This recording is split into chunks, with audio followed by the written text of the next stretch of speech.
والبصرة سالفتي الكبيرة اللي ما تخلص، شحكي عنها وبيها تاريخ الحضارة. خليكم ويانا.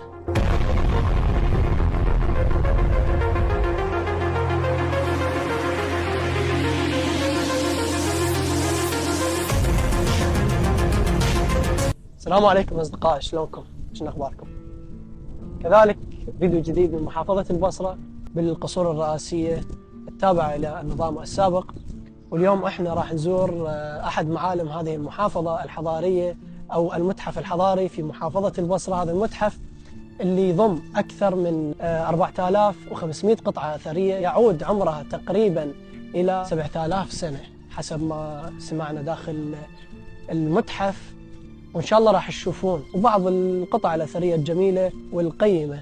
طبعا أنا اليوم نيتي أنا جاي أصلا أنه أصور المتحف الحضاري وأروح للسفينة اللي جاية لمحافظة البصرة، لكن للأسف ما قدرت أنه أدخل للسفينة بسبب بعض الإجراءات الأمنية، وما قدرت أنه أخذ الموافقة.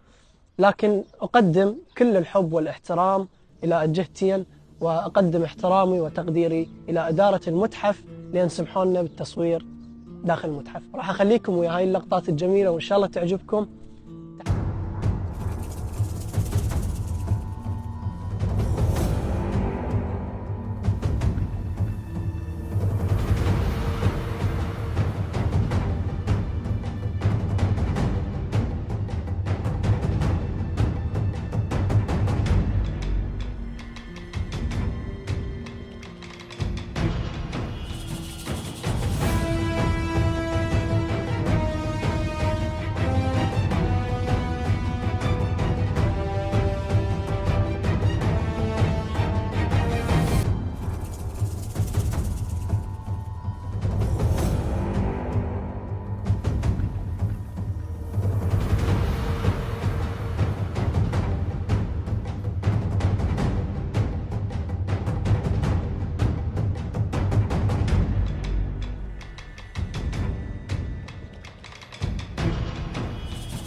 مرحبا. متحف البصرة الحضاري الآن يفتتح أبوابه للمشاركة في فعاليات سفينة لوغاس هوب التي وصلت إلى البصرة الفيحاء. سيكون افتتاحنا للمتحف من الساعة 7 مساء إلى الساعة 12 بعد منتصف الليل.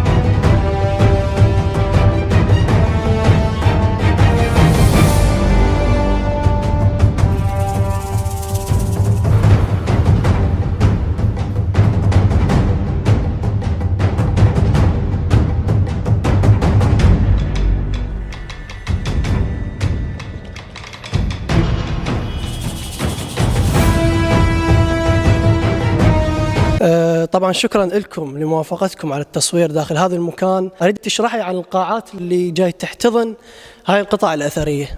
بالنسبة لمتحف البصرة الحضاري، يتكون متحف البصرة الحضاري من 4 قاعات لعرض الآثار.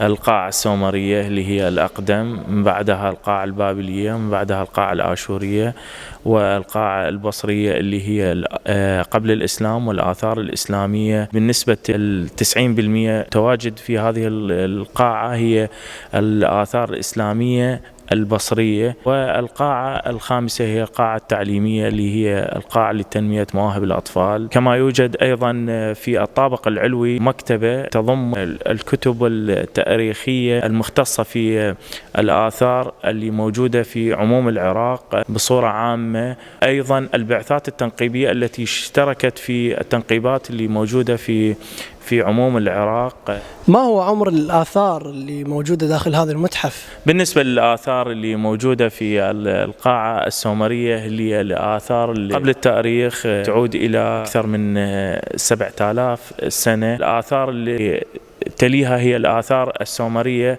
القديمة اللي هي أكثر من 5000 سنة.